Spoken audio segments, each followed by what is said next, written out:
दोस्तों नमस्कार, आपका स्वागत है आपके चैनल MROP संत दर्शनालय में। जैसा कि आप जानते हैं कि मैं निकल चुका हूं धर्म यात्रा भारत में, आप लोगों को महान साधु संतों के दर्शन कराने और अपने वीडियो के माध्यम से मठ मंदिर दिखाने। आज मैं आया मुंदी में। यहाँ पर एक अद्भुत भगवान शिव का मंदिर है और यहाँ पर एक गणेश भगवान की प्रतिमा है। आइए उसका दर्शन भी करेंगे और यहाँ के जो महंत हैं उनसे चलकर इस मंदिर परिषद के विषय में जानकारी भी प्राप्त करेंगे। आइए दोस्तों।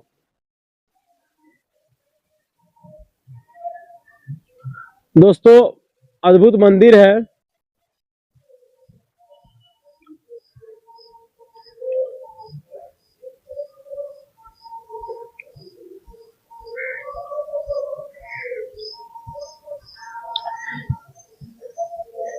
यहाँ पर समाधियां भी हैं। यहाँ पर दो समाधि है।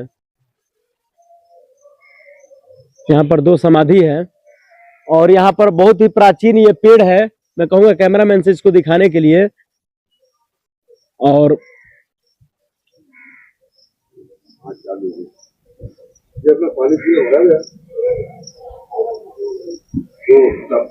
ये गुरु जी का धूना है।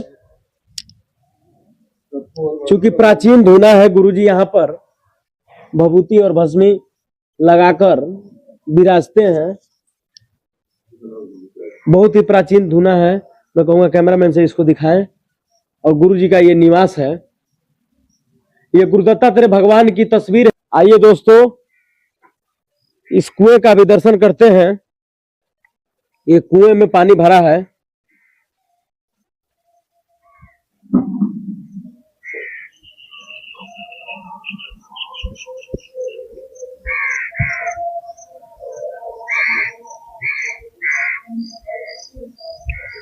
बहुत ही प्राचीन मंदिर है। पांडवों के द्वारा बनाया गया मंदिर है ये भगवान गणेश भगवान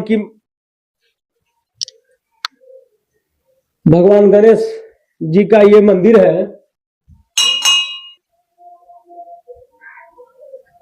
यही वो प्राचीन मंदिर है भगवान गणेश भगवान का। बहुत ही प्राचीन, बहुत ही दिव्य गणेश भगवान का मंदिर है। लगभग गुरु जी के अनुसार, गांव वाले के अनुसार 5000 वर्ष प्राचीन मंदिर है। ये शिवलिंग देखिए, बहुत ही प्राचीन है, बहुत ही दिव्य, ये सर्व देवता का है। और यहाँ पर तुलसी माता का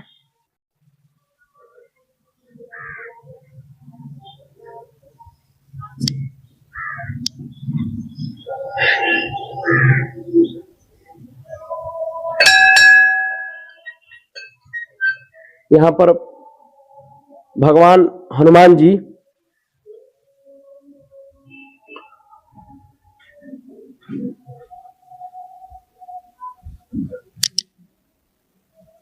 बहुत ही प्राचीन मंदिर। ऐसा मंदिर बहुत ही कम देखने को मिलता है और इसकी बहुत ही मान्यता है। ये पांडवों द्वारा बनाया गया मंदिर है और ये माई का प्रतिमा मूर्ति है भगवान शंकर जी का।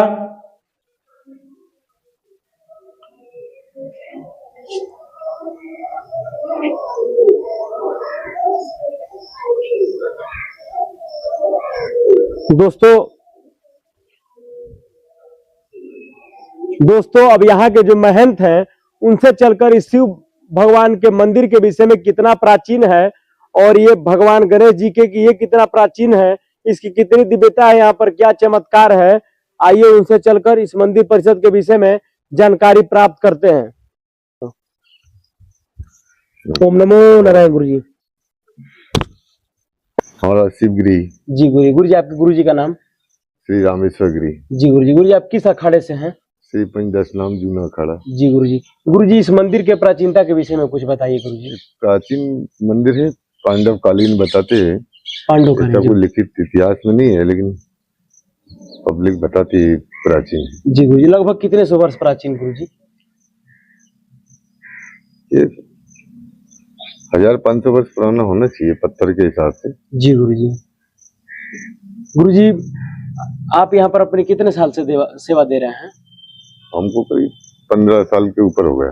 जी गुरु जी हम इस मंदिर के प्रांगण में गणेश भगवान की मूर्ति देखे हैं। मूर्ति मूर्ति आकर्षण के प्रति। वो सब प्राचीन है, जितनी प्रतिमा है कुछ उत्तर मुगलों के साम्राज्य के खंडित है, बाकी कुछ नई प्रतिष्ठित है, और जो टूटी है सब पुरानी है। गुरु जी मन में धैर्य कैसे ला सकते हैं गुरु जी? भजन से। जी गुरु जी। भजन करें। जी गुरु जी। गुरु जी परोपकार करने से क्या लाभ मिलेगा? परोपकार लाभ मिलेगा, परोपकार करिए सही। जी गुरु जी। गुरु जी साधु संगत से क्या लाभ मिलता है? साधु संगत से जी गुरु जी लाभ मिलेगा, शांति मिलेगी आपको। जी गुरु जी। गुरु जी साधु संत जंगल में क्यों रहते हैं? जंगल में जब व्यक्त हो जाते हैं, संसार से मोह भंग हो जाता है, तो जंगल की ओर जाते हैं। जी कि जब संसार की चाह खत्म हो जाती है तब वो जंगल ही जाएगा। कोई भी जी एकांत जगह देखता है, वो सब कुछ कर लेता है, सब देख लेता है कि नहीं कुछ नहीं है संसार में, सब नाशवान है, फिर वो जंगल की ओर चला जाता है। गुरु जी कुंभ मेला में स्नान ध्यान करने से क्या मिलता है गुरु जी? कुंभ में जब अमृत वर्षा होती है उस समय, जी गुरु जी। उसके लिए जो स्नान पर्व होता है सन्यासियों का होता है वो। जी गुरु जी। तो उसमें स्नान करना चाहिए अमृत वर्षा के कारण। गुरु जी संत स्नान सबसे पहले क्यों करते हैं? ये अनादिकाल से चला आ रहा है पहले से। जी गुरु जी। नागांव का आदि गुरु शंकराचार्य के समय से चला आ रहा है पहले। जी गुरु जी। वो शिवलिंग इतना आकर्षण का केंद्र है गुरु जी, बहुत शिवलिंग लग रहा है कि बहुत ही प्राचीन शिवलिंग है गुरु जी, उसकी क्या विशेषता है गुरु जी? प्राचीन है ये तो, काफी प्राचीन है। जी गुरु जी। गुरु जी यहाँ पर साल में कितने भंडारे होते हैं? यहाँ शिवरात्रि को होता है, और श्रावण में भी कभी कोई करवाए तो हो जाता है। जी गुरु जी। खास शिवरात्रि को होता है मुख्य भंडारा शिवरात्रि। हाँ। गुरु जी लगभग कितने हजारों की संख्या में भीड़ हो जाती होगी? यहाँ गांव के लोग आते हैं, कभी बाहर के भी आ जाते हैं कुछ लोग। संत लोग भी आते हैं गुरु जी? हाँ। लगभग कितने संत? संत का जब हम संतों के लिए विशेष भंडारा देते हैं जब संत आते हैं। जी गुरु जी। ऐसे नहीं आते, नहीं। हाँ। वो अलग से कोई भंडारा देते हैं जिसमें संतों को विशेषकर बुलाया जाता है। जी गुरु जी। जब भी संत आएंगे। जी गुरु जी। गुरु जी भगवान को पाने का कोई सरल मार्ग? भक्ति से सरल मार्ग तो कुछ ही नहीं है। जी गुरु जी। गृहस्थ जीवन में भक्ति कर सकते हैं। गुरु जी हम भक्ति कितने प्रकार की होती है? भक्ति नवदा भक्ति करिए। नर्मदा भक्ति। नवदा 9 प्रकार से भक्ति तो एक ही होती है। जी गुरु जी। रावण ने लिखा है भक्ति स्वतंत्र सकल सुख खानी। जी गुरु जी। भक्ति सब सुखों की खान है, स्वतंत्र है, भक्ति से बढ़कर कुछ भी नहीं है। गुरु जी इस मंदिर परिषद में कोई आपने साक्षात चमत्कार देखा हो जो आप अपने दर्शकों को और अपने भक्तों को बताना चाहते हो? नहीं, ऐसा कुछ नहीं। कोई अपने चमत्कार नहीं। कोई हम लोग शमशान में रहते हैं, शमशान है पास में। अच्छा। यहाँ तो सब तांत्रिक शक्तियाँ होती है शमशान में। जी ऐसा कोई चमत्कार हमको नहीं कभी नहीं सुना। जी गुरु जी। गुरु जी क्या आपको कभी भगवान का दर्शन हुआ? भगवान तो आप ही भगवान है हमारे लिए। जी हमारी जीव परमात्मा गण से। जी गुरु जी। और इस तरह तो बोल नहीं सकते, भगवान ने स्वयं मेरे को साक्षात दर्शन दिए। जी ऐसा तो नहीं हुआ। जी गुरु जी। गुरु जी आपका गुरु स्थान? मेरा गुरु स्थान कलकत्ता। कलकत्ता गुरु। हावड़ा। हावड़ा गुरु जी। हाँ। गुरु जी यहाँ पर कोई साधु संत आ जाए तो उसके लिए क्या यहाँ पर व्यवस्था होती है आपके पास? संत हमारे गांव में जो है परिक्रमावासियों के लिए भवन बनाया है, वहां जाके रुकते हैं। जो हमारे अखाड़े के सन्यासी जो आते हैं वही लोग रुकते हैं यहाँ पर। जी गुरु। बाकी सब हम गांव में पहुंचा देते हैं। जी गुरु जी। जो सन्यासी आता है वो गांव में नहीं जाते, वो यहीं आएंगे। जी बाकी जो परिक्रमावासी आते हैं जैसे दूसरे जो भी आएंगे वो भवन में जाके रुकते हैं। जी गुरु जी। वो भवन में क्या सुविधा होती है उनके लिए गुरु जी? उनको गांव वालों की तरफ से समिति बना रखी है, उन्होंने भोजन व्यवस्था सब वो करवाते हैं। जी गुरु जी। गुरु जी मन को शांत रखने के लिए कोई सरल उपाय? भक्ति से बढ़कर कोई सरल उपाय नहीं है। गीता का अध्ययन करिए। जी गुरु जी। हर एक अध्याय प्रतिदिन करिए, तो परमात्मा के भजन से ही शांति मिल सकती है। एक गीता ही एक ऐसी है कि जिससे हमको आज शांति मिलेगी, और कुछ नहीं। शांति तो क्यों मृत्युलोक में तो कोई कहे कि मैं सुखी हो जाऊँ तो नामुमकिन है। जी गुरु जी। कोई यहाँ सुखी नहीं रहता। गुरु जी मोक्ष मिल सकता है क्या किसी व्यक्ति को? मोक्ष मनुष्य का होता ही नहीं है। मोक्ष तो जिनके हुए वो केवल 6 लोगों का मोक्ष हुआ, जैसे हनुमान है, विभीषण है, भगवान के निजी भक्त हुए। बाकी सब किसी का मोक्ष। मोक्ष राक्षसों को जरूर लिखा है हमारे शास्त्रों में, किसी और धर्मात्मा को नहीं लिखा। मोक्ष होता ही नहीं है किसी का। मोक्ष परमात्मा के हाथों जो मरा है उसी का लिखा है। कहीं बताइए कहीं लिखा है किसका मोक्ष हो गया हो? सब आवागमन होता है सभी का। गुरुजी मोक्ष के लिए क्या कर मनुष्य सकते हैं? अपने कर्म के अनुसार जो है वहाँ रहता है। जितने यही हमारा जैसे आप अच्छा कोई कर्म करेंगे तो आपको कोई मंत्री बना दिया जाएगा, मिनिस्टर, आप अच्छे योनि में पहुंच जाते हैं। बस यही हो सकता है। अब आपका एकदम ही अलग ही वहाँ परमात्मा से एकदम चले जाते तो नामुमकिन, ऐसा कोई होता है? जी गुरुजी। गुरुजी मोक्ष नहीं मिल सकता किसी व्यक्ति को? मोक्ष किसी का होता ही नहीं है। कहाँ होता है मोक्ष? जी कैसे गुरुजी। होगा मोक्ष? जी गुरुजी। अगर मोक्ष होगा, सभी मोक्ष हो जाएगा, संसार चलेगा कैसे? सतवचन ये क्यों गुरुजी। बोल रहे हैं आप? जी गुरुजी। मोक्ष किसी का, जिनका मोक्ष हुआ वो भगवान के निजी भक्त 6 हुए, जी गुरुजी। इनके अलावा कोई नहीं भक्तों हुआ। का क्या क्या नाम है गुरुजी? 6 भक्तों का? जैसे विभीषण है, हनुमान है, सुग्रीव है, जी गुरुजी। और हमको याद नहीं है, सबरी भी है उनमें, जी गुरुजी। इनका मोक्ष हुआ है। जी गुरुजी। बाकी कोई ऐसा नहीं है जिनका मोक्ष जी हुआ हो। गुरुजी। फिर राक्षसों को जरूर लिखा हुआ आता है, जैसे अपन रामायण पढ़ते हैं, रामायण भगवान के हाथों गए मारे, उनका राग किसी और दूसरे का नहीं आता उसमें। जी गुरुजी। किसका आता है कि ये मोक्ष को प्राप्त हुए? जी गुरुजी। किसी का नहीं आता। मतलब कलयुग में मोक्ष मिलना बहुत ही मुश्किल है। कलयुग में क्या किसी भी युग में मोक्ष मिलना, कैसे मिलेगा मोक्ष? जी गुरुजी। गुरुजी हमको किस मंत्र का जाप भाई करना हम चाहिए? ये क्या होता है, हम भक्ति करते हैं, जैसे हमने 1 घंटा भक्ति की या 2 घंटे, चाहे वो उसका बड़ा 4 घंटे होगा, 4 घंटे का आपको 8 घंटे उसका फायदा मिल जाएगा। कहीं आप अच्छी जगह जन्म ले लेते हैं, जी गुरुजी। और स्वर्ग, या मान लेते हैं कि स्वर्ग में ही चले जाएंगे, आप स्वर्ग में रहेंगे, आना तो आपको ही पड़ेगा, फिर कर्म करेंगे, फिर जाएंगे। यही आवागमन चलता रहता है मनुष्य का। गुरुजी हमको इस कलयुग में किस मंत्र का जाप करना चाहिए? भगवान के तो शिव का पंचाक्षरी मंत्र का जाप करें आप सीधा। कौन सा मंत्र है गुरुजी? सल ओम नमः शिवाय। ओम नमः शिवाय। भगवान के पंचाक्षरी स्त्रोतों का पाठ करें, जी गीता का अध्ययन करें। ऐसे कोई भी स्वाध्याय करना चाहिए, कवच अर्गला कुछ भी परमात्मा के, जो भी, जिससे परमात्मा एक ही होता है ब्रह्म, उसके अनेक नाम है, किसी भी नाम से हम पुकारें, उसमें जी। भेद नहीं समझना चाहिए, राम अलग है, शिव अलग है, सब एक है।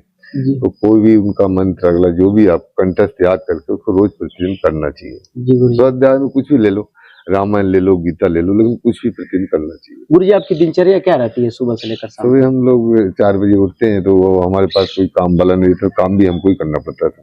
जी गुरुजी। झाड़ू झाड़ू धोना, मंदिर को, भगवान का स्नान कराना, भगवान का श्रृंगार कराना, और गांव। प्रतिदिन भगवान शिव का ऐसे ही श्रृंगार आप करते हाँ हैं? ऐसे ही होता है। उन्हें गांव के बच्चे भी आते हैं श्रृंगार करने, कभी कभी नहीं आ पाते, किसान लोग हैं तो हमको ही करना पड़ता है। जी गुरुजी। फिर पौधों में गश्ती भी चलाना पड़ता है। गुरुजी इस कुएं की क्या विशेषता है? ये कुआं ज्यादा पुराना नहीं है, ये तो करीब 50 साल पुराना होगा। इसमें लोग बता रहे थे जल लगाने से कुछ बीमारी उमारी। नहीं नहीं, ऐसा कुछ नहीं है। वो तो ये देखिए प्राचीन बात, पुरानी बातें हैं सब। ये लोटेश्वर के, ऐसा लोटेश्वर का ऐसा बताती पब्लिक बोलते हैं। जी गुरुजी। भगवान के यहाँ लेटते, कितनी बार लेटते थे तो उनके दुख दूर हो जाते थे, सब वो पुरानी बातें हैं, जी गुरुजी। अभी की नहीं है। अभी तो यहाँ ऐसा कुछ होता नहीं है। जी गुरुजी। के लिए आपके भक्तों के लिए कोई आपका आशीर्वचन? बस मैं एक उनको भक्तों को ये कहेंगे, भगवान का भजन करें और अपने धर्म का प्रचार करें, धर्म की रक्षा करें, धर्म पे ध्यान दें, और अपने बच्चों को अच्छे संस्कार दें।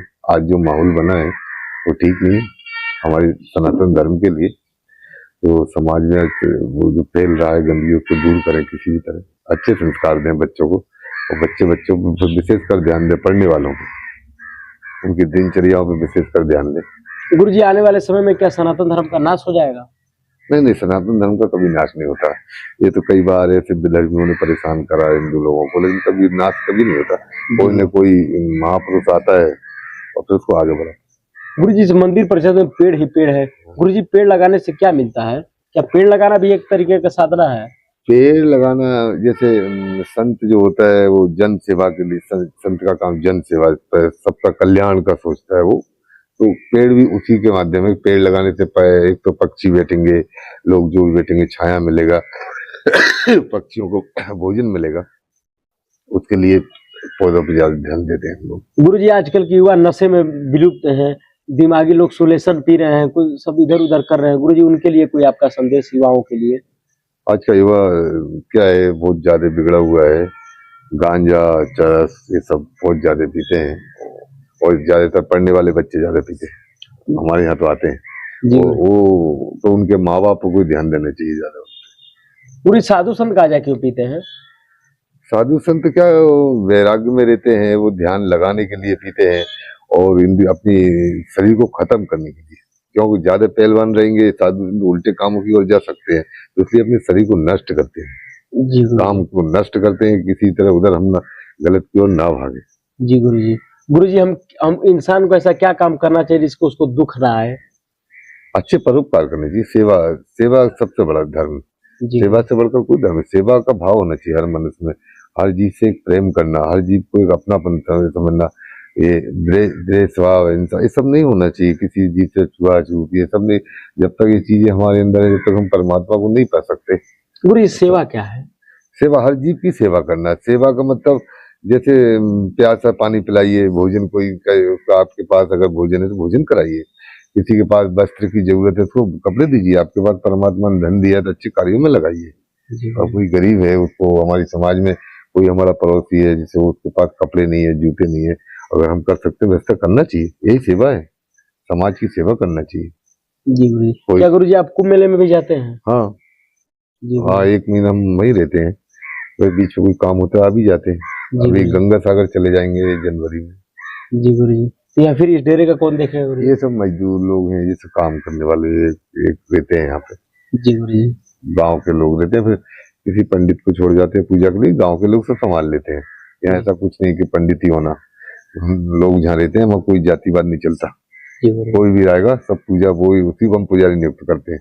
जी गुरु जी। ऐसा नहीं होता कि हमारे यहाँ कोई ब्राह्मण होगा या ये होगा, हम जिसको चाहेंगे उसको हम रख देते हैं, जी गुरु जी। ऐसा होता गुरु जी, क्या आप अखाड़े में भी जाते हैं? है। हाँ अखाड़े में जाते हैं, हमारे जहाँ हमारे जो संत रहते हैं वही अखाड़ा हमारा कहलाता है। हमारा मेन अखाड़ा जो है बनारस में होता है, फिर उसकी शाखाएं फैली है पूरे देश में रहती है। जैसे हम यहाँ रहते हैं, हम हमारा नियम होता है हम जहाँ भी रहेंगे अखाड़े के नाम से ही रहेंगे, बगैर अखाड़े के उससे नहीं रह सकते कहीं भी। जी गुरु जी। जैसे जो भी जगह होगी वो अखाड़े के नाम से ही जानी जाएगी, जी गुरु जी। ऐसा हमारा नियम होता है। जी गुरु यहाँ जी। लिखवा नहीं रखा, बाकी हमारे जितने भी सन्यासी कहीं भी रहेंगे तो लिखा होगा पंच नाम जूना अखाड़ा, जी भले वो छोटी कुटी हो या बड़ी कुटी हो। तो जैसे बनारस में है, फिर उसकी मेन शाखाएं फैली हुई हैं अलग अलग। जी गुरु जी। गुरु जी, साधु संत धूना क्यों लगाते हैं? जूना तपने के लिए, जी गुरु जी। फिर भगवान का ध्यान करते हैं, वहां पर हवन करते हैं जी गुरु जी। धोने के लिए, जी अग्नि गुरु में तपते हैं वो लोग। जी। गुरु जी। गुरु जी, वहाँ पर एक चिमटा भी लगा रहता है, उसका क्या महत्व है? वो चिमटा जैसे हमारे ये बाना होते हैं सब, चिमटा है, त्रिशूल है, ये सब हम रखते हैं, वो सबके अलग अलग हमारे मंत्र होते हैं त्रिशूल के, जी एक कमंडल, जैसे हमारे दत्त भगवान हमारे हमारे इष्ट हैं, जी गुरु जी। नागा दत्तात्रेय भगवान। दत्तात्रेय भगवान, जी गुरु तो जी। उनका वो कमंडल होता है, उनका चिमटा, उनका त्रिशूल सब हमारे हाथों में रहते हैं। त्रिशूल हमारा बाना होता है शिव जी का। जी गुरु जी। और जब हम लोग दिगंबर रहते हैं तो ये सब लेके चलते हैं, वस्त्रों में रहते हैं तो नहीं रखते जी गुरु जी। त्रिशूल वगैरह, बस हमारा बड़ा त्रिशूल रखा है ना वहाँ, जी गुरु तो वो सब हम दिगंबर रहेंगे जब चले रखेंगे, नहीं जैसे वस्त्रों में लेके नहीं चलते, किसी को लग जाए परेशानी होती, फिर हम जी। बाजार नहीं जाते, फिर एकांत में जैसे पैदल चल रहे हैं तो रख ले जाते हो। जी गुरु जी। कोई आपसे मिलना चाहे, कोई यहाँ आना चाहे खंडवा से, इंदौर से, तो कैसे आ सकता है, कैसे आपसे मिल सकता है गुरु जी? यहाँ तो मुंदी आएंगे आप, खंडवा सीधा मुंदी बस चलती है, मुंदी में शमशान का पूछेंगे, शमशान ये शमशान में है ये। शमशान में। हाँ गुरु जी, अपना कीमती समय देने के लिए बहुत बहुत धन्यवाद गुरु जी, धन्यवाद।